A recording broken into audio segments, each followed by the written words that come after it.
Hi, everyone, and welcome to a brand new episode of Full Court Podcast with your host, Orazio and as you probably understood already in the past few episodes, we're trying to do kind of a quick trip around Europe. In every episode, we try to speak with a reporter from different countries and try to get his perspective about the Euroleague clubs of that country and in general to have an overview of what's going on around Europe as of right now.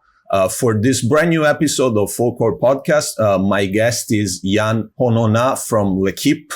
Yann, thank you very much for being here. Thank you for having me. How are you, man?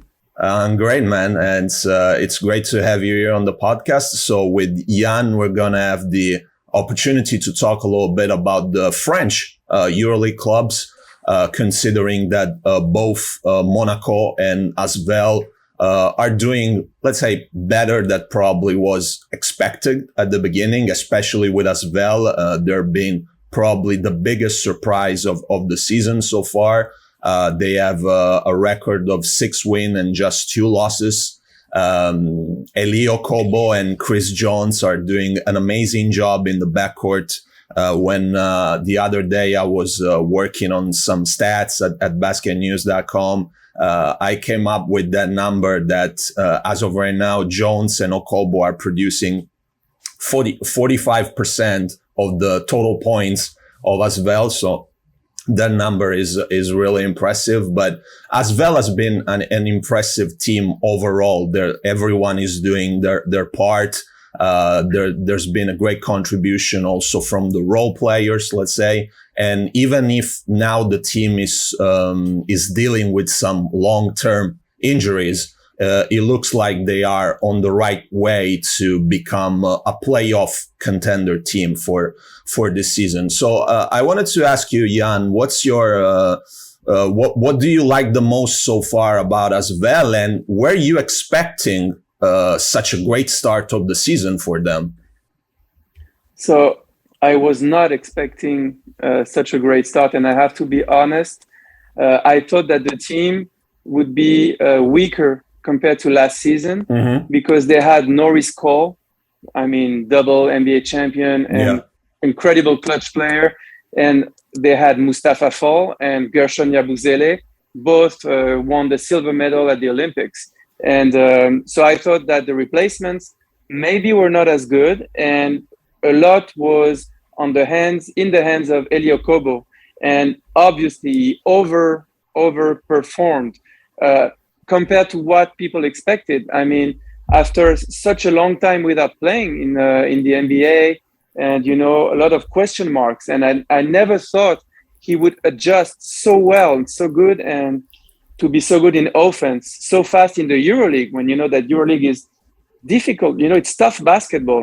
Tactically, and all the guys coming back from the NBA, they always have they need time to adjust. And that guy just, walked all over Europe for the moment, at least offensively.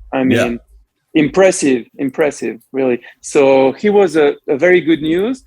But, as well, they were missing David Lighty at the beginning of the season. Remar Morgan, who was one of the biggest recruits of the summer. So I was expecting them to have a difficult beginning of season, and I was really surprised that they would work so well. And this is a good surprise.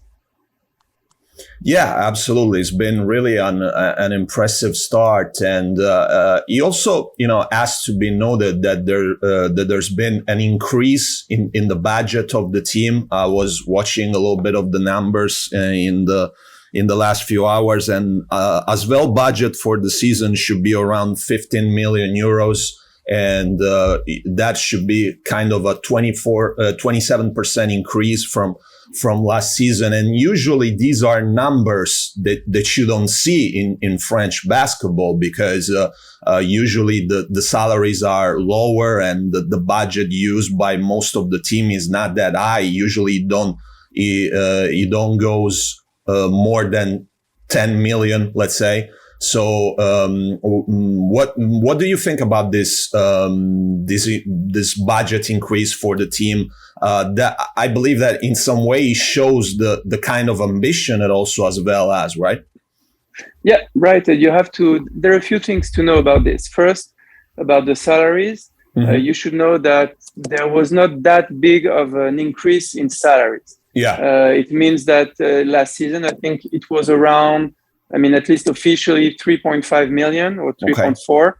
And the salaries of the team went up around 4 million, a little bit less than 4 million, which means that most of the increase of the budget is not affected on salaries.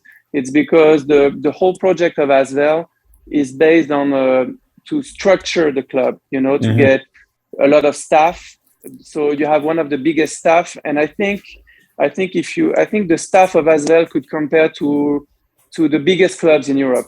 I would need to have an actual data to do this, but I'm pretty sure when I see the number of physiotherapists, of player development guys that they have, the assistant coaches that they have, the staff involved in their academy, the whole thing that they're doing, they're doing a big job and a great job, structuring the club to make it like an actual organization with a lot of different stuff that they do with youngsters. You see what they do with Wembanyama. He was one of the reasons as well why I did not expect them to be that good, is because I was expecting more from him, and he got sick in the early season, so they did not use him as much as we expected. But still, they have like a whole team around that youngster, because he's one of the most scrutinized players in the world right now. Absolutely. So they're doing a great job. I mean, structuring the club. And one thing that you should know, if people around Europe don't know, is that ASVEL, so the president is Tony Parker, obviously. He's assisted by his childhood friend, Gaëtan Muller, his president delegate.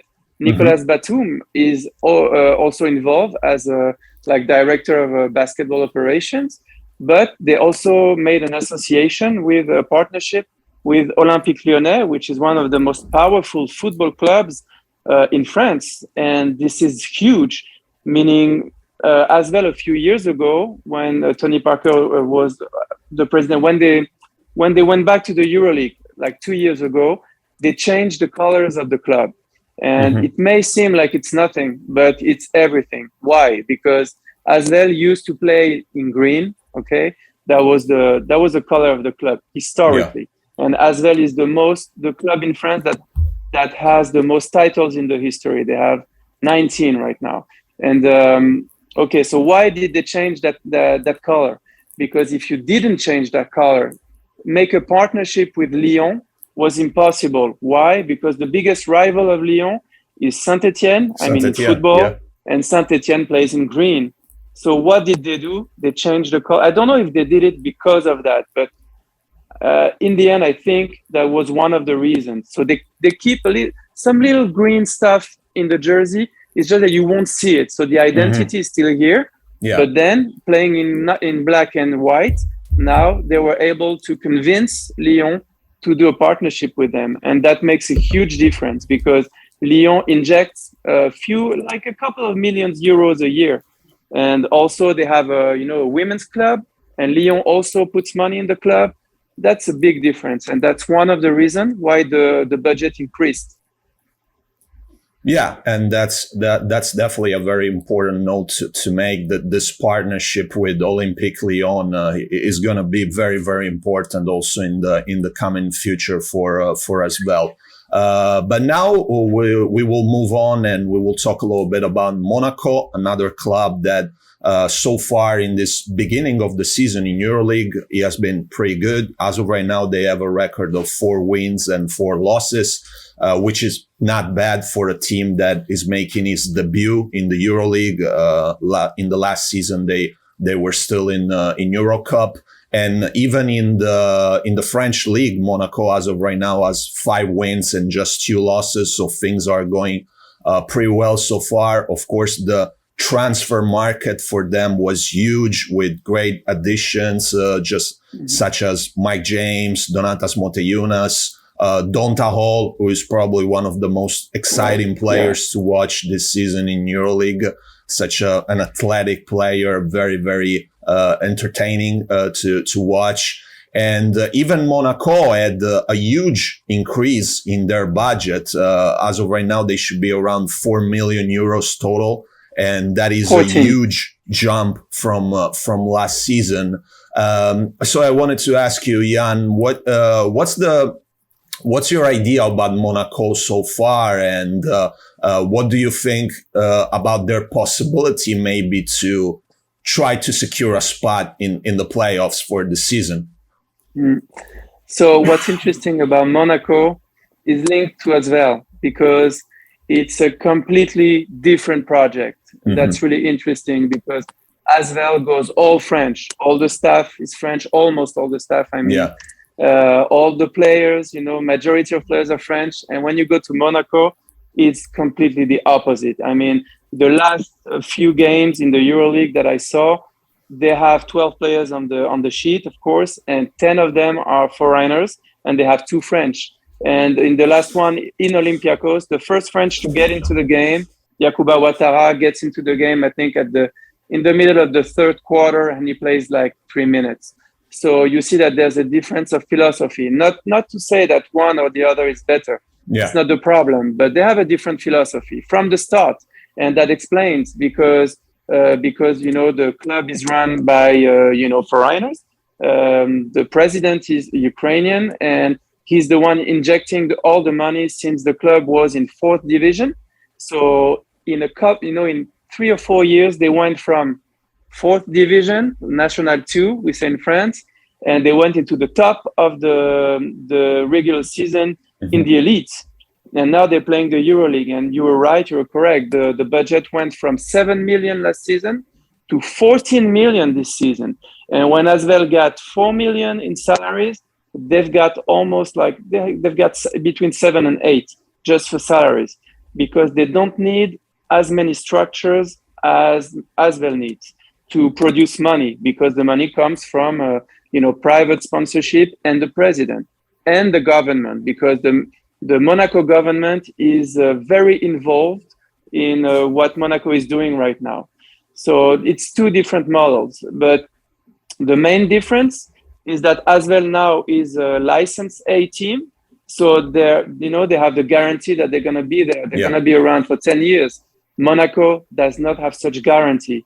So they decided to put the maximum they could, because they want to stay in the EuroLeague. And for that, you know how it works. They won the Euro Cup. So if they want to stay in the EuroLeague next season, the only way is to qualify for the playoffs. Exactly. And that's why they say, okay, let's put the money on the table and get Mike James. When they saw the opportunity, it was going to cost them maybe 1.5 million extra.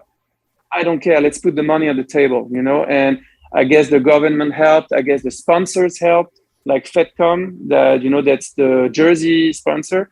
I guess they put money on the table. And also Mike James brings economy to Monaco, because, he's all the American visiting Monaco, they're gonna hang out with him after the game, and have a good time in Monaco. And all the spotlights are in Monaco because of Mike James. So you see what they're doing, and they're trying to secure a spot in the playoffs. And what I can say about that is that, and actually about the 2 French clubs, is that you have, I think, 5 or 6 teams almost guaranteed that they will make it to the playoffs. I'm talking about the Chescas, the Real Madrid, and all those teams, Milan, and all those other ones. But then you have 5, 6, maybe 7 teams fighting for the last 2 spots or 3 spots. And clearly, Monaco and ASVEL showed that they both are running for those 2 spots. Yeah, absolutely. It's going to be a very interesting battle for those last playoff spots. About Monaco, I wanted to ask you also, were you personally surprised by the addition of Mike James? Because, of course, when he parted ways with CSKA Moscow, the idea maybe was that he could have gone back to the NBA to find a spot there. And in the end, he signed for Monaco, who was probably not the most anticipated team in his probably in his ideas, even if in the past, James already said that he would have loved one day to play in Monte Carlo because, of course, it's a great place to be in. But personally, were you surprised by that move? Yes, clearly I was surprised, and I really think that that little joke, that quote from I don't know where it came from. I saw it, but I can't remember. But the only fact that he said that, that put the idea in the GM of Monaco, Alexei Efimov. And by the way, it has to be said that Alexei Efimov has done a great job as a GM in Monaco. I think he's one of the best GMs that you see in Europe right now. He's done a lot of moves, even the ones that people don't know about when they were just in Pro B or in the elite. He always made great choices. He had the money for it, but even though you need to do the right choices. And I think that only quote put the idea in his head. And then he went and find out if there was an option. And after, it was all a matter of talking to making the government, convince the club, convince the president. And that's on him. I mean, and so yes, I was surprised but then that could be a good fit because the coach of Monaco, Zvezdan Mitrovic, has some kind, it's not a tradition, but it's just the way he coaches, that he always, he always gives freedom to his guards and to his point guards. And you look the last 5, 6, 7 years, he always does that. So for Mike James, who has had problems with coaches that wanted him to, to be more, like not a team player, but you know what I mean? Like, respecting more, maybe some plays, some systems to be, he knew that going to Monaco with a coach like Zvezdan Mitrovic, he would be completely free. So that comes with negative and positive. Sometimes when I see him play, I think that his shot selection is awful. But sometimes, when he shots from midcourt and makes the shot, you're like, okay. So, I mean, he's Mike James, so he can pretty much do anything. So he puts on a show, and I don't know where it's going. I'm not sure because I'm not inside the team, if that works with the team. I spent a few days with the team in Madrid, and I saw that he had a lot of complicity with Leo Westermann. They get along, so they spend a lot of time together. So I don't know. For the moment, we have not heard of any, problems. I mean, in terms of discipline, because that's what people talk about when they talk about him. But I don't know if that's real or not, and I don't know how it's going in Monaco. It looks good for the moment, but we have to wait and see how it turns out. Yeah, absolutely. But of course, Mike James is gonna always be a fun player to have around, at least for a while. Then might have some troubles to stay with him, but it's definitely a very entertaining player to watch. So moving on, I also wanted to ask Yann something a little bit more about another very interesting project right now in France, and that is Paris basketball, of course. There have been a lot of noise about the team because, of course, there is the figure of David Kahn, a former NBA executive, of the former GM with the Minnesota Timberwolves, who has been at the helm of this project. Now the team is in the top division. The start of the season in the French league hasn't been particularly great. They just won 2 games so far. But of course, there is a lot of, let's say, hype around this club because of their financial possibilities and their idea to build a very big club in Paris, which is something that has been missing for a while in France. So I wanted to ask you, Yann, a little bit of your ideas about this team, about this project, and what the future might hold for them. I think the future is good.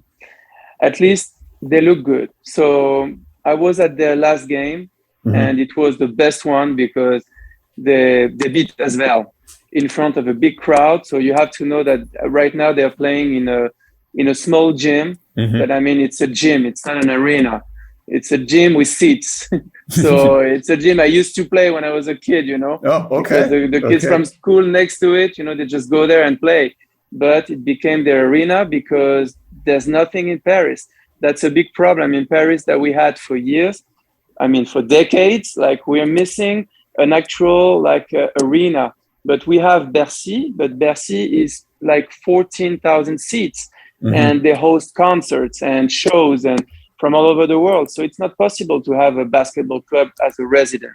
So we were missing this, and the Olympics brought the possibility to build a new one, and it's going to be open. It's going to open in 2023, September. So David Kahn knew that when he came along. He knew he was already talking with the city of Paris, saying that if there was no arena in the books in the future, he would not come. So for him, it's the key. He's been involved in the arena in Indianapolis, the new one. Yeah. So he knows everything about this, about building an arena, how a basketball arena should be.